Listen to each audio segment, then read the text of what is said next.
सभी का स्वागत है मेरे चैनल हिंदी भाषा अध्ययन पर। आज की वीडियो में हम पढ़ने वाले हैं वाक्य। तो सबसे पहले हम जान लें कि वाक्य क्या होता है। शब्दों के सार्थक समूह को वाक्य कहते हैं। सार्थक मतलब जब शब्द आपस में जुड़े तो उनसे जो है कोई अर्थ निकल कर आए, वही होता है सार्थक। मतलब शब्दों के सार्थक समूह को वाक्य कहते हैं। वाक्य भेद, अगर वाक्य भेदों की बात करें तो वाक्य जो है वो दो प्रकार के होते हैं, अर्थ के आधार पर वाक्य और दूसरा रचना के आधार पर वाक्य। अब अर्थ और रचना के आधार पर भी इन वाक्यों के उपभेद हैं।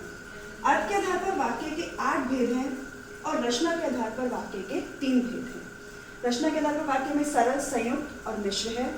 आज की इस वीडियो में हम पढ़ेंगे अर्थ के आधार पर वाक्य, जिसके कि 8 भेद होते हैं। और रचना के आधार पर जो वाक्य हैं उसके लिए मैं अलग से एक और वीडियो बनाऊंगी। हम अगले वीडियो में जो है रचना के आधार पर वाक्य पढ़ेंगे, लेकिन आज की वीडियो हमारी है अर्थ के आधार पर वाक्य। अर्थ के आधार पर वाक्य में सबसे पहले जो आता है वो आता है विधानवाचक वाक्य। अब विधानवाचक वाक्य क्या होता है?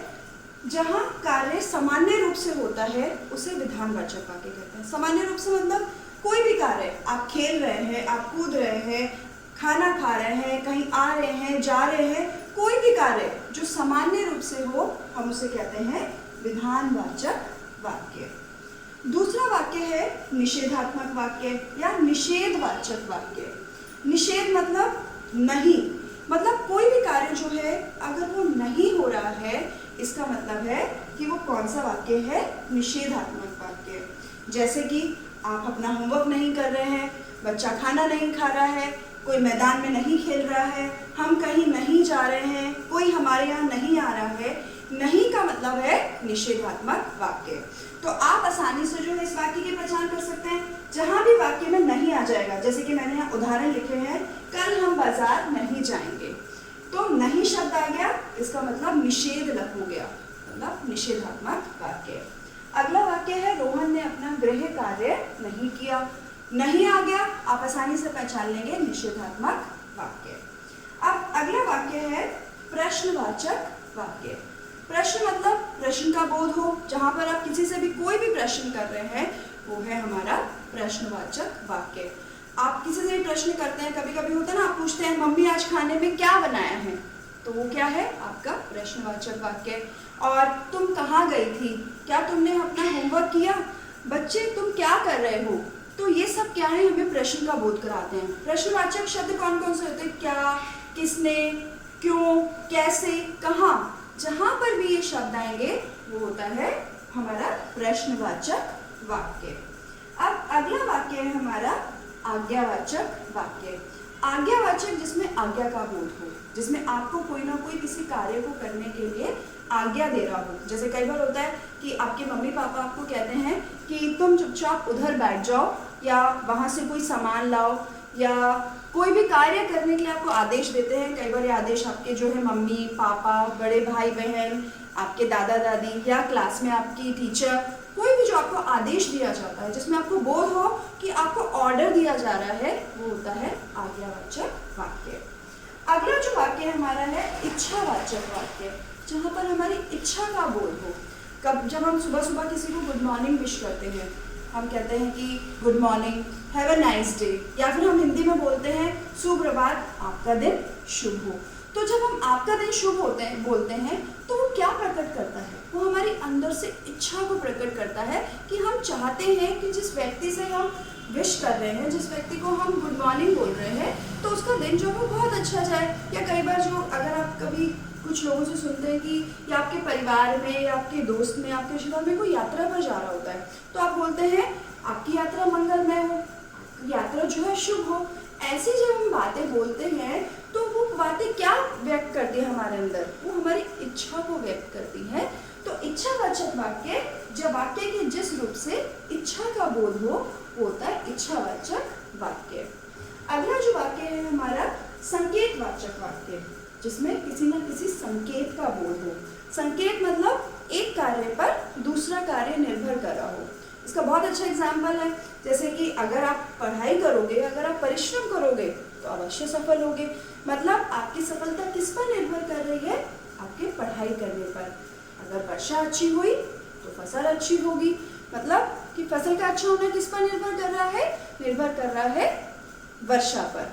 तो जहाँ एक कार्य पर दूसरा कार्य निर्भर करे वो होता है संकेतवाचक वाक्य।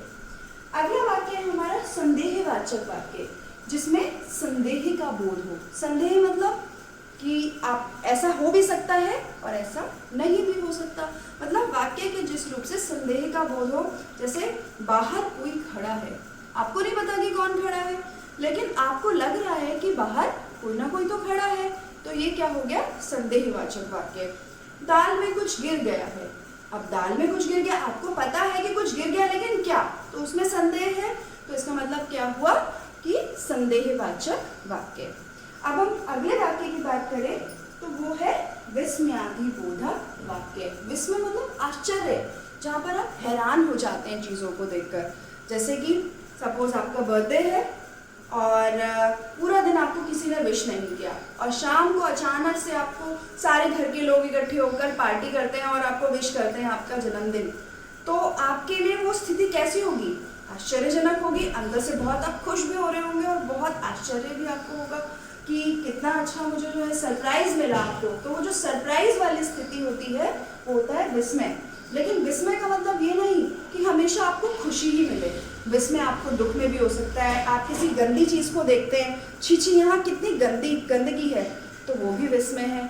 और किसी ने आप बहुत अच्छे नंबर लेकर आए पेपर में, तो शाबाश, आपने कितना अच्छा जो है परीक्षा में अपना जो है काम किया है, कितनी अच्छी पढ़ाई की है, तो वो भी जो है किस में आ जाता है? विस्मयादिबोधक वाक्य में आ जाता है।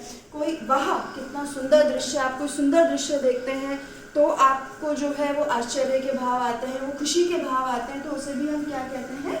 विस्मयादिबोधक वाक्य कहते हैं। तो जो वाक्य के 8 प्रकार हैं, इन सब की अपनी एक अलग विशेषताएं हैं। पेपर में आपको कैसे करना है कि आपको सबकी विशेषताएं याद करनी है। कोई भी कार्य हुआ, आपको पता है सामान्य रूप से कोई भी कार्य हो रहा है तो विधानवाचक में आ जाएगा। जहां पर भी नहीं शब्द आ गया मतलब निषेधात्मक वाक्य। प्रश्न, जो भी वाक्य होगा पेपर में, आपका वाक्य जो भी लिखा होगा उसमें एक पीछे प्रश्न चिन्ह लगा होगा, तो उस प्रश्न चिन्ह का मतलब ही क्या होगा कि वहां पर प्रश्नवाचक वाक्य है। और इच्छा, आपको पता है इच्छा का बोध हो रहा है तो इच्छावाचक। कोई आपको आज्ञा दे रहा है तो आज्ञावाचक। और कोई संकेत कर रहा है, एक कार्य पर दूसरे कार्य निर्भर कर रहा है तो संकेतवाचक। संदेह, आपको उस कार्य के बारे में नहीं पता कि ऐसा है कि नहीं है, तो वो संदेह है। और विस्मय की सबसे अच्छी पहचान ये है कि जो भी वाक्य होगा वो विस्मयादिबोधक चिन्ह के साथ में होगा। जैसे एक उदाहरण लिखा हुआ है वाह, उसके बाद में एक चिन्ह लगा हुआ है विस्मयादिबोधक का, कितना सुंदर दृश्य है। तो जहां पर भी वाक्य में विस्मयादिबोधक चिन्ह का प्रयोग हो गया वो होता है विस्मयादिबोधक वाक्य। जो विस्मयादिबोधक जो चिन्ह होता है वो एक डंडा और उसके नीचे एक बिंदी लगी होती है, वो विस्मयादिबोधक चिन्ह होता है। तो इस चिन्ह की आप पहचान अच्छे से कर लें। वीडियो में जो भी मैंने आपको बताया है उसको आप बहुत अच्छे से समझेंगे, और फिर भी आपके जो अगर कुछ समझ नहीं आता है तो मुझे कमेंट करेंगे, मेरी वीडियो को लाइक करेंगे और मेरे चैनल को सब्सक्राइब ज़रूर करें, ताकि जो भी नई वीडियो आ रही है मेरे चैनल पर उसकी नोटिफिकेशन आपको टाइम टू टाइम मिलती रहे। धन्यवाद।